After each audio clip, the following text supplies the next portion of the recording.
I'm Jamie, and I'm here to help you realize your potential and what you could do if you decided to put your mind to it.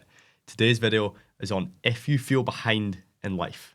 Now, this is a massive topic, and there's so many different elements to this. However, it is something I have felt deeply, and it is something that many of my clients have mentioned to me, and it's this perpetual feeling that no matter what you do, it is not enough. It's probably the best way to sum it up. It's whatever you do, it's not enough, and there's someone out there doing better, and someone out there doing more, and all of that. And that is really perpetuated by social media, but like to its core. Because I bet people didn't used to feel like this, but it's so common nowadays that people feel that like if they've done something great, someone's done something bigger and better. If you've done something by a certain age, someone's done it younger. And it's something I have felt hugely. And what I'm going to do in this video, I'm going to give my opinion on it. I'm going to give a data-driven approach towards that. And it might be something you're thinking like, what does that mean? Like a data-driven approach to that? But it's like, what are you comparing it to? Like if you feel behind in life, like behind what? So what are you using to have that on a metric-driven basis? So I'm going to give you the data on what I have found in the research that I've done. So here's one for you, right? You are where you're meant to be based off the amount of work that you have done to get to where you are. And it is probably as painful as that, as painfully simple as that at its core. You know what I mean? Like you are where you're meant to be. And if we use just your training and your physique for that, right? Like the beautiful thing, right, about the gym and the beautiful thing about training is you cannot buy it. You know what I mean? Like you can be a billionaire and you can be overweight, and it's like you have to earn it, and there's that is the only way around it. So you have to do it. And if we use like that example, right? You are where you're meant to be based off the work you've done. So someone who's in shape has not got there by accident. They haven't bought it. They haven't found it in the shops. They've only done it through hard work, through dedication over a sustained period of time. Simple. So they are where they're meant to be based off the amount of work they've done. And if we apply that to other facets of your life, like your professional life, like you are in your professional life where you're meant to be based off the amount of work you've put in, whether that be studying, whether that be work inside the job, whether that be overtime. It's like, you know what I mean? You are where you're meant to be. So this perpetual feeling of feeling behind is actually relative to the amount of work you've put into it. And it comes from a place of like, and I can tell you this because I've experienced it so much, especially with online coaching, because like when you start, like everyone's ahead of you. No, you have no results, you have no testimonials, you have no opinion, brand, personality, you're just an Instagram account. That is easy to feel behind everyone else. And I've felt that deeply. And only through the work do you just get to a place where you're like, I don't feel behind. So it's what the results you're looking for are in the work you're avoiding. If you get that, you don't feel behind. So it is one to look at. And again, if we use your physique in this case, the work needs doing. You have the physique and the training for the amount of work you've put in the gym, to your nutrition, to all that stuff. Use your professional life. Have you put in enough hours to get to where you want to be on a financial and professional basis? If we look at your relationships, are all the relationships around you in absolute tatters? Well, have you put enough hours into them? Have you put enough care into them? Well, yeah, like, you're not going to feel behind if you know you're putting it in. So there's my preface of that done. Okay, the work just needs doing. Now, we're going to look at the data, okay? Now, there will be other data out there that may conflict this. There may be other data that suggests different. However, I'm going to look at this on 4 different parameters, okay? So if you do feel behind in life, you can compare yourself to these 4 parameters. And if you are behind these parameters, based off this data set, you are technically behind, even though you're probably not. And then if you do exceed this data set, then you are not behind in life and you're actually doing great. Okay, so and the reason I made this video, right, and the only reason I talk about this is it's just because it's something I've felt. I wouldn't make it otherwise, you know. Like I'm not making videos on like other topics that mean nothing to me. I'm making videos on topics that that have hit me really hard, and I'm like, other people are feeling this, and I've asked them, and I know they are. So, you know what I mean? Hence why this content came about.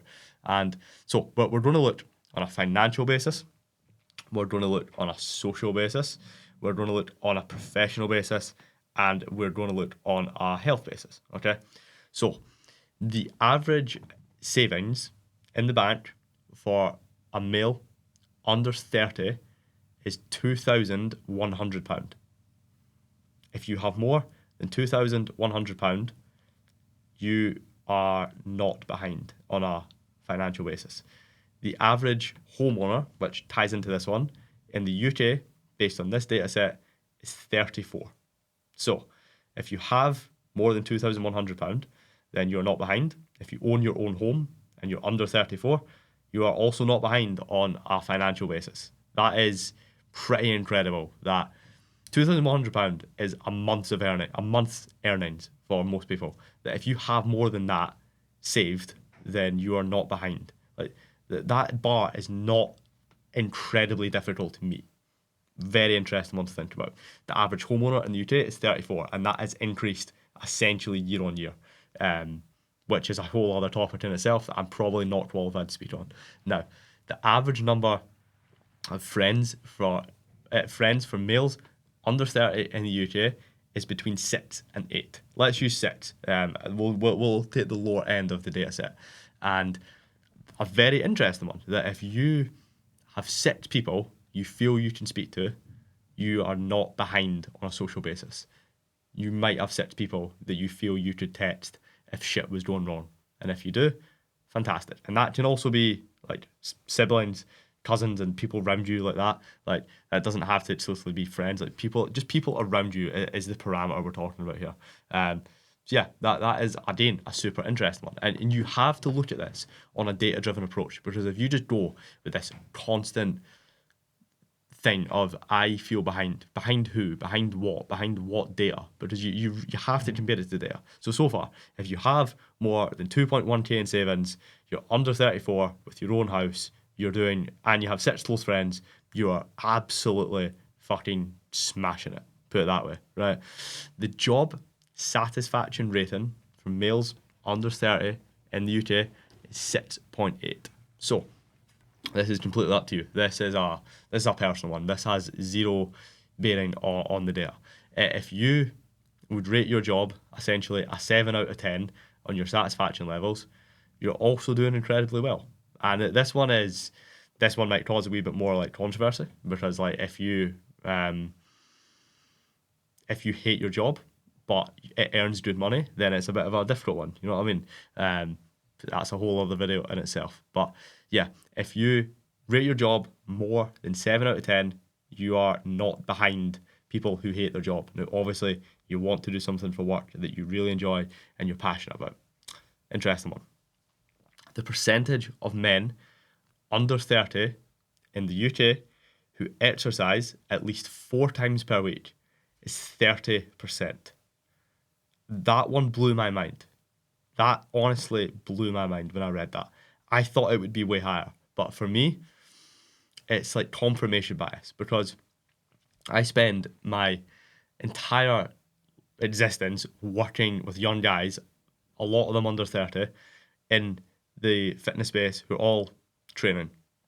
And then spend the rest of my time in the gym where all I see is people training. And then a lot of my mates also train. So to me, in like my little realm, everyone trains. But that is obviously not what happens.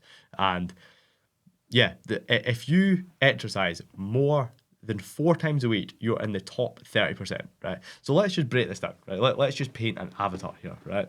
If you have more than 2.1k in savings, and then we'll leave the house one just now, right? But if you have more than 2.1k in savings, you have 6 people you feel you could speak to, you rate your job essentially more than 7 out of 10, and you train 4 times a week, you are in one of the highest brackets of being ahead in life than you can actually possibly imagine. But what has happened is you are comparing yourself to everything you see online, and you're comparing yourself to the tiny substratas that you see. And is brutal in some ways, that you are actually doing so well, but and based on that data, you're doing so well, but it doesn't actually come across in that way.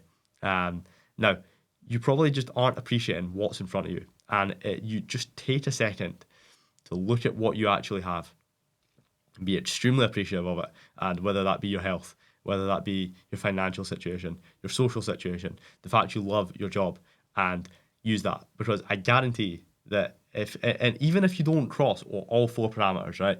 Even if you cross two parameters, right? One parameter, whatever, you're doing well, right? If you hit those parameters, and I bet most people are, right? I bet most people are doing extremely well with that have the aptitude to watch this video all the way through. And if you're still watching it, then fucking well done you. But yeah, as I say, this is something I felt for many years.